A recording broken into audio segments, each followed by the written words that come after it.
right, so now we're heading into our first storytelling session of the conference. So as many of you already know, storytelling plays a huge role in our work and in our conference.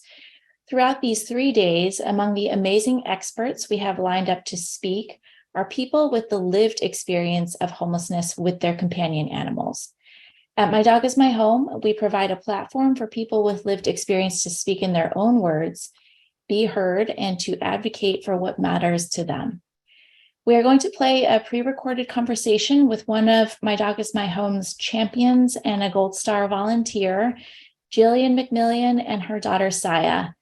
Then Jillian will join us afterwards for a live Q&A. Hey, hi, Jillian and Saiya. Hi. Can you start by telling us a little bit about yourselves, where you are, and the things that you're involved in today? My name is Jillian McMillian. I'm in Long Beach, New York, and I'm currently volunteering for My Dog is My Home. Hi, my name is Saiya McMillian. I'm living in Long Beach, New York. I'm in high school, and I'm involved in My Dog's My Home. I've contributed to it. I think some of the events that led up to our homelessness was a sticky situation with a landlord who kind of got a little retaliatory and a little bit verbally abusive, and said that it was time for us to go. With such little time to look and find a place and save money and everything like that, our only option was to seek shelter services. So my cats meant like basically the world to me. And I like losing them when we had like the move to the homeless shelter was definitely like really big, and it was stressful. And I'm pretty sure my mom felt the same way. Yeah, it was quite painful trying to figure out what to do with them. That was kind of one of the worst parts of becoming homeless. It wasn't the losing the home, it was breaking up the family. And that was it was pretty painful. All right, we had 3 cats. 2 of them were born together in about, I want to say 2009-ish. And they were part of our lives basically since Saiya was just barely learning how to blink. And they were so sweet. Sashimi and wasabi. They were a mixture of American short hair and Sphinx. And one was gray and one was black. And the gray one actually showed genetics of a Russian blue. So she was fluffy as well as, adorable. And a few years later, we had taken in a cat we called Kit Kat. She was a black and white, tuxedo, absolutely adorable. And Saya really took to her. And by the time we were moving into the shelter, the 2 older ones were about 9 years old, and the younger one was about a little over 2. What did you like about him? Well, for our cats, I really liked how they were like really protective, loyal, and I guess they kind of made my day every single time I'd come home from school. They'd be like waiting for me at the door. So I definitely miss that about them. But yeah. Yeah, it's just for a time there while we were living in the shelter, I would wake up having the phantom. It felt like I was waking up and one of the cats was laying on me or something, and I would realize that no, it was just a heavy spot in the blanket. It was tough.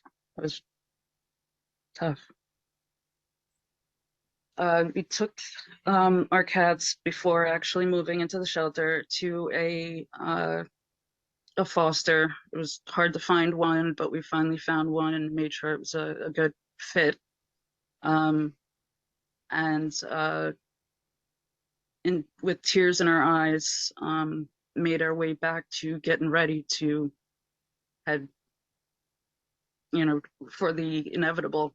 This took place about a day before the actual move into the shelter happened. I spoke with a worker there who was aware of my anxieties, and I did express that I had PTSD. He asked if there's any type of thing that I could possibly need to make it easier to go into a shelter situation. And I said, do you think they would allow our emotional support cats to be there? And he says, I don't know about cats, but legally they should be letting you have your emotional support pets. And, I felt a little kind of relief, but not really, because it wasn't, factual. It wasn't, in black and white at that point. But I had a little hope. Attempted to go through reasonable accommodations processes, but it was almost as if they were sabotaging any possible opportunity for me to make that happen. In hindsight, now looking back, it's, as a person that feels voiceless in a time where you're desperately clinging to whatever any authority figure says, I feel that they were definitely blocking me from making the moves I needed to make sure that they were there, discouraging me. I think I was maybe 8 or 9 when we did like the move to the shelter. And it was a lot for me because I couldn't really process it because I was like really young. And yeah, I didn't know how to take it or how to deal with it. Well, while we were in the process, it kind of was happening like a little too fast that I couldn't really comprehend anything, or process anything. But I do remember feeling like grief. That's all I remember.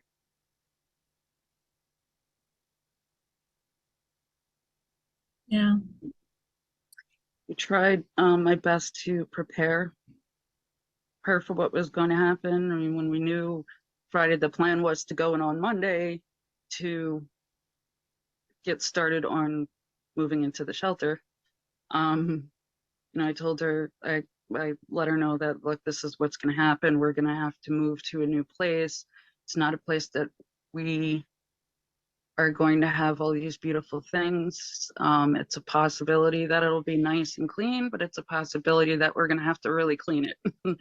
There may be neighbors that we don't like. There may be things that we don't want to see. But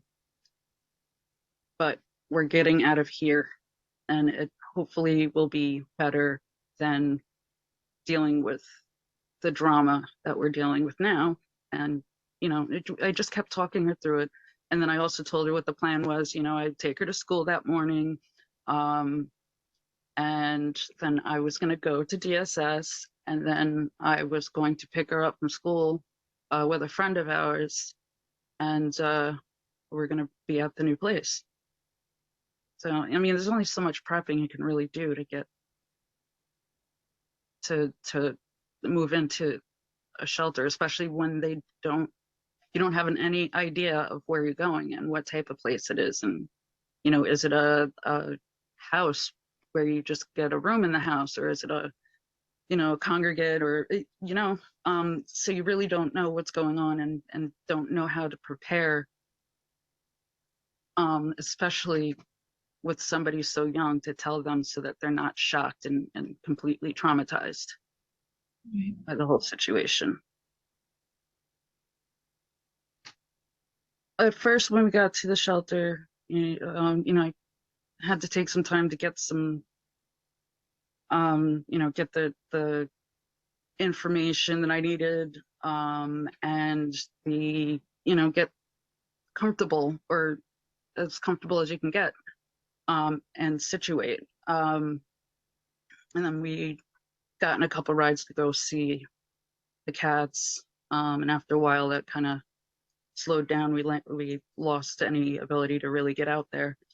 But I did start with expressing to my therapist and my psychiatrist everything I was feeling about the cats, everything I was feeling about Saya losing her family members. And my psychiatrist kept writing notes and giving them to me to give to the caseworkers. When I would give them to the caseworkers, they'd say thank you, and they'd photocopy it, give me back the original, and then say, we'll see what we can do. And I'd say, well, they're emotional support animals. And, I have some rights. And they say, well, they're cats. So we're not really equipped for that. So we'll have to see if we can make that happen. And that conversation was brushed off quite a few times afterwards, until one day they brought it up again. And they said, can you give me more proof of them being your emotional support animals? So I gave them, cats going crazy. I gave them printouts of the registration and all the information from when I registered them with ESA.org. I also got certificates from them. And then I got more, I got a letter from my therapist and from my psychiatrist, and gave it all to them. And they took it, started around the subject again for a little while, and came back and said, nope, can't do it. And that's the end of that. I wasn't allowed to talk about it anymore. So I asked the foster to hold on to the girls for a little bit longer. I'm trying to find a place, and she said that was fine. So I would send her money every month to get food and litter. But at one point I lost contact with her. And this was about a year and a half later. I lost contact with her, kept trying to get a hold of her. Finally, I get a call from her roommate stating that one of the cats passed away. And that was my Shimi, that was my baby. And she passed from neglect, and the other two were taken by the SPCA. So you have to contact this number, and the whole world just started spinning. And I'm thinking, what am I going to tell Saya? I can't tell Saya yet. I got to get myself together and then tell her, because I don't want to scare her and I don't want to say the wrong thing. And what am I going to do? And I got to find these cats, and who's going to help me? How am I going to do this? It was just straight panic. A couple of months went by before I was able to be calm enough to have that conversation. And I had already spoken with the officer involved, who had located the other two, had told me the location of the other two. So I told Sai what happened, and that we're going to try to get the other two back and find another place for them. So he gives me the number for the place where they are, the shelter that they're at, and I call them, and the lady tells me that they were adopted out.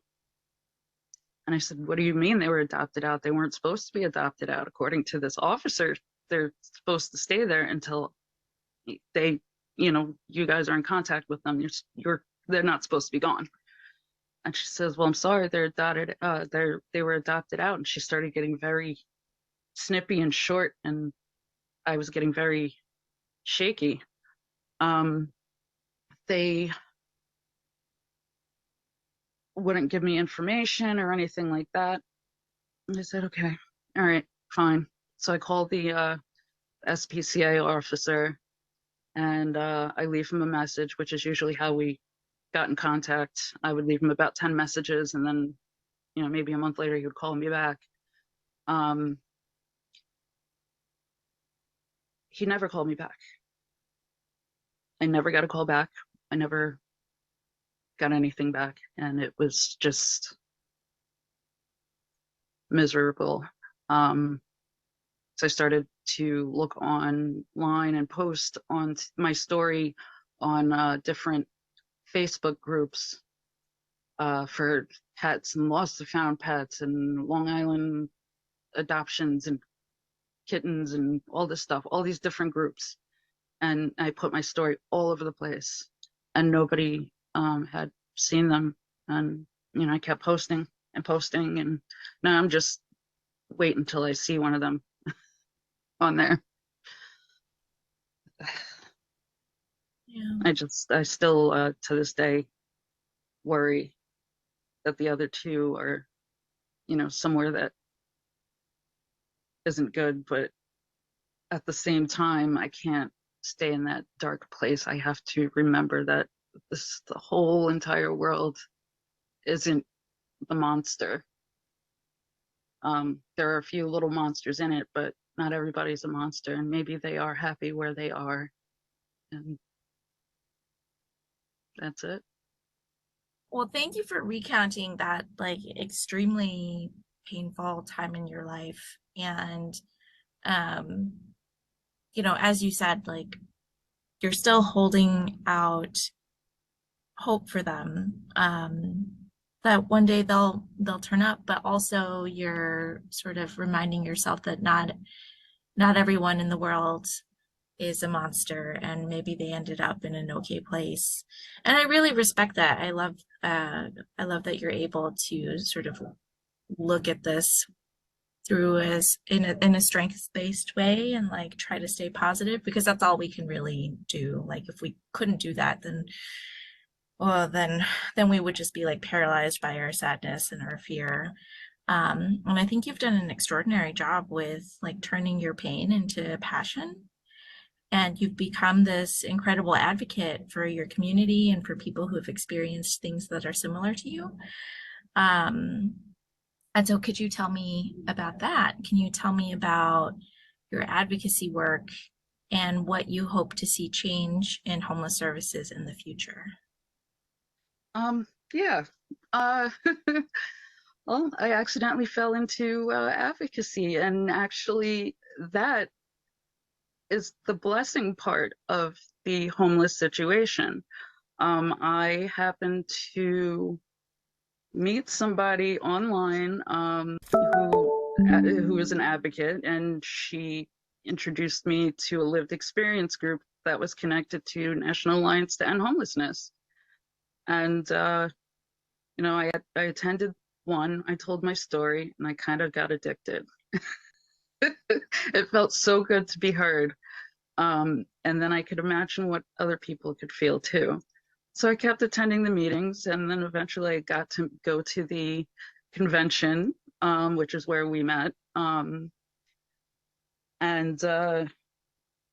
from then, you know, I started school and decided this has got to stop. People have to be able to be housed with their families, whether they're furry or fuzzy, whether they're two-legged or four-legged. So now I have this fire in me that I don't want anybody to go through what I went through. I don't want any child to feel what Saiya felt.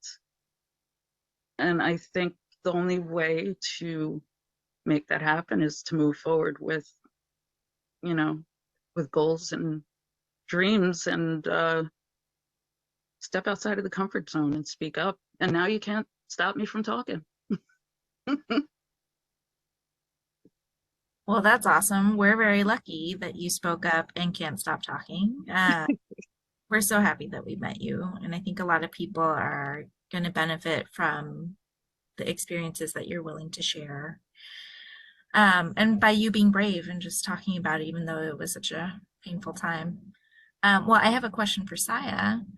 Um, can you talk about why you think it's important for homeless services to accept people and their animals together? Um, okay, I think that it's very important for people to like accept animals into their homeless shelters, landlords too, um, because I feel like their animals kind of like act as like mental stability in a way, and they also just mean like a lot to everyone that has them. And from my experience, I feel like everyone should be able to feel like or have their animals with them. So they don't have to feel the way I felt or my mom felt. Oh,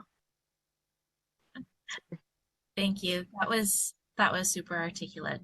Thanks. And also, Jillian, you did not talk about the awesome program that you're in. You did mention that you're in school, but like in school for what?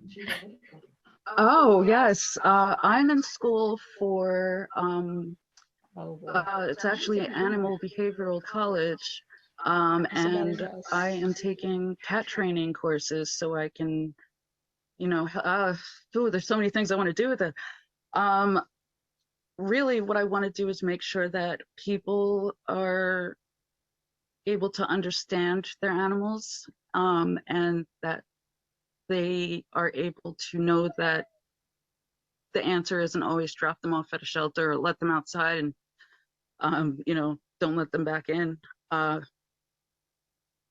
And in doing that, I'll be, helping families maybe learn that they might want a pet for the first time, and maybe they actually are coming to me so that I can teach them all the wonderful things about owning a pet and how to keep them safe and healthy and everything like that. And then maybe that certification will help too with, getting some extra support for people who have ESAs. I'd say maybe in like maybe 3 or 4 years from now, I see myself as like successful, I want to say, and I see myself pursuing like a career in like art and all of that. And I hope so too. Yes, we have two new babies. We adopted them. They're gonna be two in March. They're gonna be two in March. Cowboy and Bebop. They are Maine Coon, American Shorthair mix. One's a tuxedo, one's a gray tuxedo. um, they are awesome. They're like the weirdest people you would ever meet. Uh, uh, they keep us on our toes, and even if we wanted to slack off on taking care of them, we couldn't, because if they had thumbs, they would pick up our hands. They will let us know what they need and when they need it, and they've been great. They're funny. They're so weird. I love them so much. Any thoughts?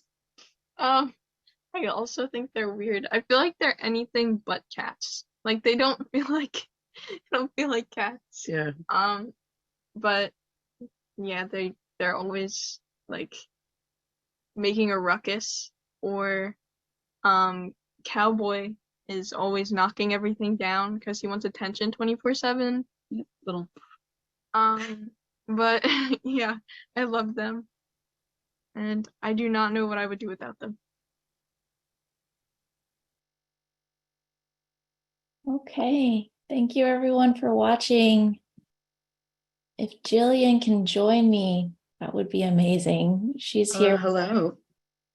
Hi, Jillian. Thank you so much for sharing your story and for joining us for the live Q&A. We're so very grateful to Saiya also for joining you during the recording. I'm just sorry she couldn't join us live, but I know she's in school right now. Actually, she's homesick today. Oh, well, well, I hope she tunes in at some point. Yeah, and I hope she feels better soon. Thank you. So some of you may have received a My Dog is My Home holiday card at the end of last year with a very beautiful hand-drawn memorial images of animals in our community that had passed away in 2022. If you got one of those cards, those were done by the very talented and brilliant Saiya McMillian. I'm a big fan of her work. I'm just a big fan of her in general. So for anyone who has questions for Jillian, please drop them in the Whova Q&A. And I also see somebody went ahead and raised their hand in Zoom, and I will definitely get to you in just a moment. We'll get to as many questions that we have in the Whova Q&A as possible. So Artesha, I'm sorry if I mispronounced your name, but I see that your hand is up. If you want to go ahead and unmute yourself, you can go ahead and do that and just go ahead and ask Jillian a question. Oh, good morning, everybody. My name is Artesia. I'm from Lhasa, and I'm a countywide matcher. Ms. Jillian, first off, I thank you for sharing your story. And I actually, I've experienced homelessness, but which is why I actually came aboard with being a team for Lhasa. And what I've noticed being in the field, when we're providing resources, you do have clients who have, I don't even want to say animals. I want to label them as their family because it's not up to us to determine, oh, that's just an animal, let them go to the shelter. But it's like, wait a minute, you don't know their story. It's not fair that people get overlooked. So for you to share that, story with me and then your daughter to, be brave enough to share it, it made me wonder, did you guys ever go to counseling behind it? Because the reason why I ask that is because some people may look at it like, oh, well, at least you're back, you're in a home, da, da, da. But it's like, wait a minute. I was able to bring my family along with me. It's not up to you to say that's not my family. You don't know what ties were attached to me. And yes, just because I'm in a home, you know, there is purpose in your pain, and I thank you. I just want to know, are you still seeking the emotional support by talking to somebody who can relate to you? Because like I said, there is a lot of people out there experiencing what you're experiencing, but counseling still should be provided for you and your daughter because we don't know what type of attachment or abandonment issues she may be experiencing at the current moment, or even you as well. You lost somebody and you didn't even have a choice. And not only that, they took your option away by not even informing you. And that's not fair. When I say I'm an advocate in homeless services, I ride for my people. I try to make sure we provide all services. If they need a document stating that, oh, this is considered a port animal, I go as far as going to get the documentation for our clients because, like I said, it's not up to you to decide, oh, well, you can go in, but this can't come with you. Right. Thank you for that. Got a little emotional just listening to you. I'm sorry. No, it's good. It's good. It's good because this is how we heal. I am actually in a day program, so I go. I have group counseling. I'm looking for an individual therapist at the moment. And my daughter is, she is in counseling. She's been actually in counseling since right before we moved into the shelter, so we're covered on that aspect, and I appreciate it. Thank you so much. Thank you for what you do as well. No, thank you. And I just want you to know your rights as well. If you're still in the shelter, I'm not sure if you're in the shelter at the moment, but you have a right to talk. Whoops. Oh, we lost you. Artesia? I'm sorry. I said, I'm not sure if you're in the shelter or if you still have a caseworker, but you have rights. You have a right to speak to your caseworker. And please do not be afraid. Document all your concerns and bring them up. If you feel like you're not getting the support, you have a right to go over and speak to someone because our job, when we're in this field, our job is to make sure that we prevent homelessness. what you're doing is ignoring me and not paying attention to anything. You're being very dismissive. So please know your rights. And if you do have issues, reach out to us so that way we can advocate for you. Thank you so much. Yeah, we're actually in an apartment now. We received rapid rehousing, and then just recently we we were accepted into a Section 8 emergency housing voucher. Congratulations, congratulations, Thank you. congratulations. Thank you. Yes, we are moving up, and we're going to keep, fueling ourselves with our experiences to use that energy to help others and try to prevent as much as possible anybody else from going through what we have gone through, and anybody that's going through it now. We want to be able to be a shoulder to lean on and a voice to speak for them. And I like when you mentioned you going to college, the animal behavior college. That's the first that I've ever heard something like that, to where I actually want to bring it to my team, just give a little bit of insight. And I think that's something everyone should take for those who don't understand the meaning of trauma. Trauma isn't just something that when it happens to a family member, trauma is considered with your animals as well. Yeah, so if you'd like, connect with me afterwards, and I'll give you some information. Thank you so much. Thank you, Christine. Thank you so much. Thank you, Artesia. Thank you, Jillian. And I apologize, but we have to end our Q&A with Jillian. But any questions, go for it. Look for me. Yes. I'm on Hoover. Yes, Jillian's I'll answer. on Hoover, and you can connect with her really easily on Hoover. She's also going to be at various sessions throughout the conference, and so this is not the last time you'll see Jillian. Connect with her. She rocks. Thank you, Jillian, for being Thank here. you.